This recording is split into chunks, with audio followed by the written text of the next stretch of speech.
अस्सलाम वालेकुम नाज़रीन, मैं हूं आपका होस्ट गुलाम सज्जाद और मेरे साथ मौजूद है मारूफ एस्ट्रोलॉजर सैयद मुसव्विर अली जंजानी।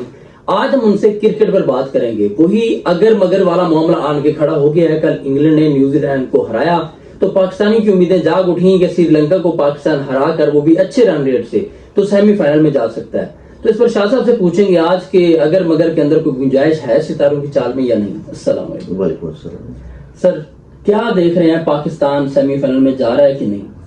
देखिए, अगर हम लोग पाकिस्तान के चार्ट में देखें ना तो पाकिस्तान का जो आज का मैच है, आज है 28 फरवरी 2026 और आज के एतबार से, क्योंकि जितनी भी चीज़ें जब हम मैच के एतबार से प्रेडिक्ट करते हैं तो उसको हम लोग न्यूमरोलॉजी से ही प्रेडिक्ट दे रहे होते हैं, क्योंकि न्यूमरोलॉजी हमें इसमें हेल्प आउट ज़्यादा करती है कंपैरेटिवली। आप जो है वो 13-14 प्लेट्स के चार्ट्स देखें, फिर उसके बाद कंट्रीज के चार्ट्स देखें, उसके मुकाबले में न्यूमरोलॉजिकल जो कैलकुलेशंस होती हैं वो ज़्यादा ऑथेंटिक होते हैं। ठीक है। अब इस एतबार से अगर हम इसमें ऑथेंटिसिटी देखें तो हमारे पास जो चीज़ें प्रेडिक्टिव नज़र आती हैं, जो कि मैंने तकरीबन कोई 1 से 1.5 हफ्ता पहले भी 1-2 चैनल्स के ऊपर प्रेडिक्शंस दी थी कि मैच के एतबार से अगर हम लोग रिजल्ट्स देखते हैं तो रिजल्ट्स की कैलकुलेशन डिफरेंट है। ठीक है। लेकिन अब जो अगर मगर वाला सूरत हाल है ये थोड़ा डिफरेंट है।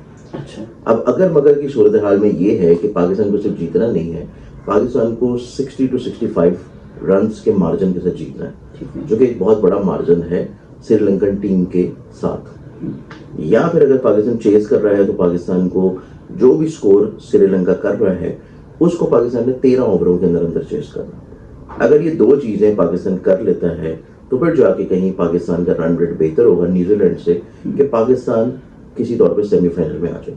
ठीक है। अब पाकिस्तान की अगर हम लोग कैलकुलेटिव चीजें देखें, पाकिस्तान का जो स्क्वाड है जिसको लीड कर रहे हैं सलमान अली आगा जी, सलमान अली आगा जो है, इनकी अपनी न्यूमरोलॉजिकल जो नंबर बनता है, जो हम एक मुफरद नंबर बनाते हैं न्यूमरोलॉजी में, वो नंबर इनका बनता है 9 नंबर। अच्छा। अब 9 नंबर को देखा जाए तो ये एक तरह का फाइटर नंबर है। अच्छा। लड़ने वाला नंबर है, किसी तौर पे अग्रेसिव नंबर है, किसी न किसी तौर के ऊपर हार जो है वो बड़ी आसानी से नहीं मान रहा होता। तो इस एतबार से न्यूमरोलॉजिकल नंबर के एतबार से उनकी नेचर का ये हिस्सा आज के दिन जो कि 4 तारीख का दिन है, वो इस चीज़ में प्रेडिक्टिव नजर आता है कि आपको बहुत अच्छा फाइट करते हुए नजर आएंगी पूरी टीम से। उनकी क़यादत में, क्योंकि हमारे पास टीम में जो बहुत मेजरली चेंजेस अभी रिसेंटली की गई हैं वो चेंजेस भी आज के मैच में बड़ी प्रोमिनेंट और बड़ी पॉजिटिव रहेंगी। ठीक है। माजी में जो कि साहबजादा फरहान जो कि फॉर्म में है और इस वक्त T20 में जो बैट्समैन रैंकिंग है उसमें वो टॉप स्कोरर के तौर के ऊपर सबसे नुमाया है, उनको काफ़ी हद तक बढ़ा के एज अ ओपनर खिलाने की जो तजावीज़ हैं वो फाइनली हो चुकी हैं। तो ये चीज़ एक पाकिस्तान के हक में बहुत अच्छी होगी। ठीक है। दोनों तौर के ऊपर, एक बड़ा टोटल देने के लिहाज से भी और रन अचीव करने के तौर से भी। सेकेंडली तौर के ऊपर हमारे पास पाकिस्तान के जो की प्लेयर्स हैं उनको देखा जाए तो पाकिस्तान में एक ऐसा लेजेंडरी प्लेयर भी मौजूद है जो कि काफ़ी अरसा से किसी तौर के ऊपर अपनी परफॉर्मेंस नहीं दे पा रहा। अच्छा। अब उसकी परफॉर्मेंस आपके पिछला जो मैच भी गुजरा है रिसेंटली तौर के ऊपर, उस मैच में किसी तौर के ऊपर उसने 25 स्कोर कर दिए रन। अब इस एतबार से उनकी फॉर्म किसी तौर के ऊपर आहिस्ता आहिस्ता थोड़ा सा वापस आ रही है। अब ये फॉर्म आपको आज के मैच में मजीद और ज़्यादा अच्छी और बेहतर नजर आएगी और उस प्लेयर का जो कि नाम है वो आता है फिर बाबर आजम। अब एक तो उसकी फॉर्म काफ़ी हद तक वापस आती नजर आती है, तो ये चीज़ भी पाकिस्तान की बैटिंग लाइनअप के लिए एक बेहतर और पॉजिटिव है कि पाकिस्तान को जो मिडिल ऑर्डर बैट्समैन या मिडिल ऑर्डर बैटिंग लाइन में जो थोड़ी सी सपोर्ट नहीं मिल पा रही वो आज के मैच में आपको नजर आएगी कि थोड़ा सा रन चेस करने में या रन स्कोर बोर्ड के ऊपर एक बड़ा मार्जिन देने में आपको एक पाकिस्तान के मिडिल ऑर्डर बैट्समैन की भी चीज़ें जो वो किसी तौर के ऊपर बहुत अच्छी चलती नजर आएंगी। फिर इसके बाद अगर हम लोग देखें तो पाकिस्तान के चार्ट में एक बड़ी पॉजिटिव चीज़ ये है कि पाकिस्तान का जो अपना मुफरत नंबर है वो 1 बन रहा है और 1 नंबर इस साल का भी नंबर है।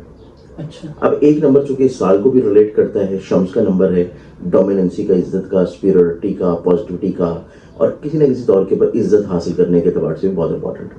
ठीक है। अब आज के मैच में एक और बड़ी प्रोमिनेंट और पॉजिटिव चीज़ है कि अगर हम लोग किसी तौर के ऊपर रन को चेज करते हुए देखें या जो हमें टोटल अचीव करना है उन दोनों का अगर हम लोग कैलकुलेट करें तो हमारे पास जैसे कि अगर 13 ओवरों में कंप्लीट करना है तो उसका मुफरत नंबर भी 4 बन रहा है, 3 जमा 1 4।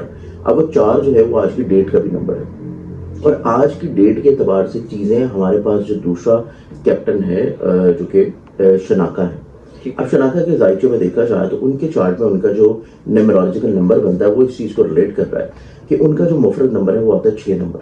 अच्छा 6 नंबर एक तो वीनस का नंबर है, वीनस का नंबर है, और वीनस जो है वो किसी तौर के ऊपर मोहब्बत, एहसास, फेम और पॉपुलैरिटी को रिलेट करती है। तो ये चीज की इंडिकेशन है कि आज के मैच का नतीजा जो भी निकले, एक तो उनका जो कैप्टन है वो अपने मुल्क में पजीराई और इज्जत हासिल कर जाएगा, ये चीज डेफिनेटली तौर के ऊपर आज के डेट में उसके चार्ट में नजर आती है। अच्छा लेकिन आज की जो डेट है वो हम कैप्टनसी की रेशियो देखें ना, क्योंकि हमारे पास जो 5 पॉइंट्स होते हैं विनिंग पॉइंट्स, उनको हम चेक करते हैं कि कौन कौन से पॉइंट जो है वो किस टीम की फेवर में है। अब इसमें सबसे जो मेजर पॉइंट है कि डेट किसको सपोर्ट कर रही है, तो डेट यहाँ पे ऑब्वियसली तौर के ऊपर 9 नंबर को ज्यादा सपोर्ट करेगी कंपैरेटिवली 6 नंबर को, और 9 नंबर जो है वो हमारे कैप्टन का है सलमान अली आगा का। ठीक है तो एक तो ये पहला पॉइंट पाकिस्तान की फेवर में आ जाता है कि पाकिस्तान की कैप्टनसी जो है वो कंपैरेटिवली आपको शनाका की कैप्टनसी या कोई ऑन ग्राउंड डिसीजन मेकिंग में ज्यादा अच्छी और ज्यादा बेहतर नजर आएगी। पहला पॉइंट तो ये पाकिस्तान की फेवर में। दूसरा पॉइंट अगर हम लोग देखें तो श्रीलंकन टीम का जो नंबर बनता है, जो कि मुफरद नंबर है, वो आता है 4 नंबर। अब 4 नंबर श्रीलंकन की टीम का नंबर भी है और 4 नंबर डेट का नंबर भी है, और कंपैरेटिवली 4 नंबर की अगर हम लोग सपोर्ट देखते हैं तो आज की डेट ज्यादातर सपोर्ट यहाँ पे इस पॉइंट पे करती हुई नजर आएगी किसी तौर के ऊपर श्रीलंकन टीम को। ठीक है अब ये दूसरा पॉइंट अगर हम देखें तो सेकंड पॉइंट फेवर में जाता है श्रीलंका के, तो यहाँ पे थोड़ा सा मुकाबला टफ हो जाता है। अब तीसरे, चौथे, पांचवें, इन 5 नंबरों को देखें तो फिर हमारे पास आता है वेन्यू। वेन्यू बहुत इंपॉर्टेंट होता है जिस जगह के ऊपर मैच हो रहा हो। अब वेन्यू की एतबार से अगर हम लोग कैलकुलेटिव चीजों को देखें तो वेन्यू जो है वो ये सपोर्ट कर रहा है पाकिस्तान टीम को। वेन्यू के बाद फिर हम लोग ये चेक करते हैं कि जो दोनों के चार्ट्स हैं, होम कंट्रीज के जो चार्ट्स हैं, वो आज के दिन में क्या चीज प्रेडिक्ट कर रहे हैं। क्योंकि आज का दिन अगर हम लोग देखें तो चांद की एक बहुत ही अच्छी कैफियत, जो कि अरूजी कैफियत है, वो स्टार्ट हो रही है आज के दिन से। जब पाकिस्तान का मैच होना है तो ये अरूजी कैफियत स्टार्ट हो चुकी होगी, और मून बहुत इंपॉर्टेंट रोल प्ले करता है इमोशन बिल्डिंग में, डिसीजन मेकिंग में, मिजाज को फोकस रखने में, किसी तौर के ऊपर प्रेशर को सस्टेन करने में। तो ये चीज़ इस एतबार से बड़ी पॉजिटिवली है कि पाकिस्तान के चार्ट में मून की प्लेसमेंट का पॉजिटिवली तौर के ऊपर चेंज होना पाकिस्तान की किसी तौर के ऊपर अवाम में भी किसी तौर के ऊपर पाकिस्तान में बसने वाले अफराद की, और सेकेंडरी तौर के ऊपर पाकिस्तान का हर वो चीज़ जो कि पाकिस्तान को किसी भी तौर पर रिप्रेजेंट कर रही है, लीड कर रही है, चाहे वो हमारी आर्म फोर्सेज हो, चाहे वो हमारे इदारे हों, चाहे वो हमारी टीम हो। अब इनका मोरल और इनकी प्रोडक्टिविटी, इनकी पॉजिटिविटी और हिम्मत, हौसला, कॉन्फिडेंस, एक तो ये बहुत ज़्यादा बुलंदी पे नजर आ रहा है। ये चीज़ इस एतबार से बड़ी पॉजिटिव है। अब ये चौथा पॉइंट जो है वो फेवर में जा रहा है पाकिस्तान टीम के, तो यहाँ पे चीजें जो है वो किसी तौर के ऊपर थोड़ा सा पाकिस्तान की फेवर में आती है। अब इसके बाद जो 5वां पॉइंट होता है जिसके ऊपर हम तमाम तर चीजों को बुनियाद बनाते हैं, तमाम तर चीजों को बुनियाद बना के देखा जाता है कि रिजल्ट क्या निकलना है, और रिजल्ट के एतबार से देखा जाए तो इसमें फिर हम सारी चीजों को इकट्ठा करते हैं, टीम को भी, कैप्टन को भी, स्क्वाड्स के जो आपके की प्लेयर्स होते हैं, की प्लेयर्स को भी, फिर आप लोगों के कंट्रीज के चार्ट्स को भी।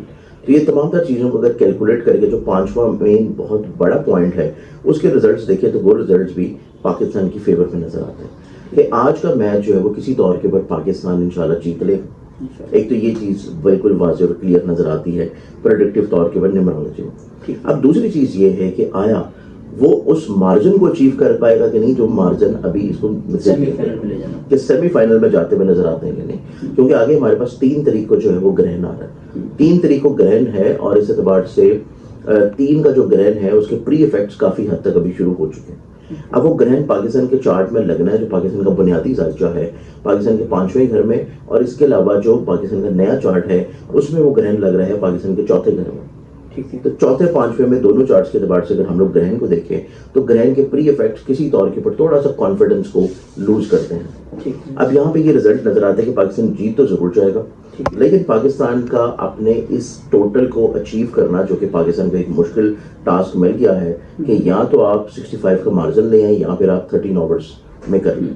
तो ये मार्जिन आप यूँ समझ लें कि तकरीबन कोई 60% के चांसेस नजर आते हैं कि इस चीज़ को वो अचीव करना है, क्योंकि ग्रहण जो है वो यहाँ पे किसी तौर पे अवाम में थोड़ा सा स्ट्रेस और डिप्रेशन या ट्रॉमा की कंडीशन लेके आ रहा है। अब वो stress, depression, trauma, obviously Pakistan की बहुत उम्मीदें लगी हैं अवाम की इस टीम के ऊपर, तो ऑब्वियसली वो ग्रहण के प्री इफेक्ट भी किसी तौर पे अफेक्टेड नजर आते हैं।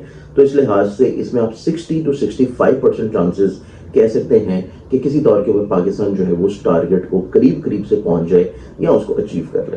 तो इस एतबार से चीजें पाकिस्तान की विनिंग फेवर में तो जरूर है, लेकिन वो तमाम तर चीजों के कैलकुलेट करते हुए जो टारगेट उनको चाहिए उस टारगेट के करीब तक जाके ये पहुंचते हुए नजर आएंगे। तो इसमें आपको 60 to 65% के चांसेस हैं कि ये उस चीज को भी अचीव कर जाए। अच्छा, एक छोटा सवाल और कि पाकिस्तान को पहले बैटिंग करना ज्यादा सूट करेगा या बॉलिंग एंड पे जाना? देखिए, अगर हम लोग देखें तो पाकिस्तान के बॉलिंग लाइनअप और बैटिंग लाइनअप से कंपैरेटिवली पाकिस्तान के अगर हम लोग शाहीन अफरीदी को देखें तो लास्ट मैच में आपने देखा है कि वो बहुत अच्छा परफॉर्म कर गए, उनकी फॉर्म भी वापस आ चुकी है। फिर पाकिस्तान के बॉलिंग लाइनअप में देखें तो हमारे पास एक उस्मान ऐसा नाम है जो कि आज के मैच में आपको बहुत अच्छा परफॉर्म करते हुए नजर आएंगे। बैटिंग लाइनअप में देखें तो फखर जमान है, फिर उसके बाद साहबजादा फरहान है, और फिर उसके बाद बाबर आजम थोड़ा सा निस्बतन फॉर्म में आएंगे, और फिर एक और नाम आता है वो है शादाब। ये वो अफराद हैं जो कि बैटिंग लाइनअप में आपको किसी तौर पे परफॉर्मेंस देते हुए नजर आएंगे। अब पाकिस्तान को पहले बैट या पहले किसी तौर पे बॉल करना है, इसकी अगर विनिंग प्रोबेबिलिटी देखें कि कौन सी चीज़ उनके लिए ज़्यादा आसान होगी, तो इस एतबार से अगर हम लोग देखें तो पाकिस्तान को पहले बैटिंग की तरफ जाना चाहिए ताकि उनको अपनी बॉलिंग लाइनअप के अकॉर्डिंगली चीज़ों को एडजस्ट करना बहुत आसान हो जाए, उसके बाद उनको लॉक करना आसान हो जाए। बिल्कुल। बहुत शुक्रिया सर आपका। नाज़रीन, आपने सैयद मुसव्वर अली ज़ंजानी की पेशीनगोई सुनी। आज के मैच से मुतालिक ये शाम तक फैसला हो जाएगा कि पाकिस्तान अगर है या फिर पाकिस्तान मगर है। आपको अगर कोई जैसा बनवाना हो, मशवरा करना हो, तो शाह साहब का नंबर आपको स्क्रीन पर नजर आ रहा है, आप बराह रास्त उनसे रब्ता कर सकते हैं। मुझे इजाजत दीजिए, अल्लाह हाफिज।